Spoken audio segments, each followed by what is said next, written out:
उनको सीएम योगी ने तरक्याती मंसूबों की सौगात दी है। पंचायती राज दिवस पर मुनाकिद प्रोग्राम में सीएम बोले हैं, हर ग्राम पंचायत में विलेज सेक्रेटरीट हो और कई ग्राम पंचायतों को अवार्ड मिला है।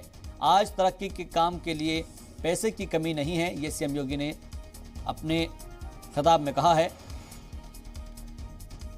तो एक बड़ी जानकारी और बड़ा अपडेट जालौन से, जहां पर सीएम योगी ने तरक्याती मंसूबों की सौगात दी है। पंचायती राज दिवस के मौके पर एक प्रोग्राम का इनेकाद किया गया था और इस दौरान सीएम योगी ने कहा कि हर ग्राम पंचायत में विलेज सेक्रेटरीट हो और कई ग्राम पंचायतों को अवार्ड भी मिला है। आज तरक्की के लिए जो काम हो रहे हैं, तरक्याती काम हो रहे हैं, उनके लिए पैसों की कमी नहीं है।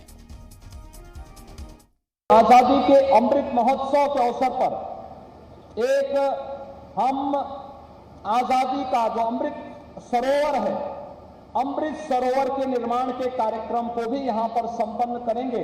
अमृत सरोवर का एक कार्यक्रम गांव के अंदर वर्षा के जल को एकत्र करके एक शुद्ध तालाब गांव के लोगों को जल संरक्षण की दृष्टि उपलब्ध हो, इस दृष्टि से गांव में उसके चारों ओर वृक्षारोपण हो, गांव के लोग उस तालाब के चारों ओर वहां पर वृक्षारोपण के साथ साथ अपनी बैठकों का आयोजन करें, पर्यटन के केंद्र के रूप में उसको विकसित करें।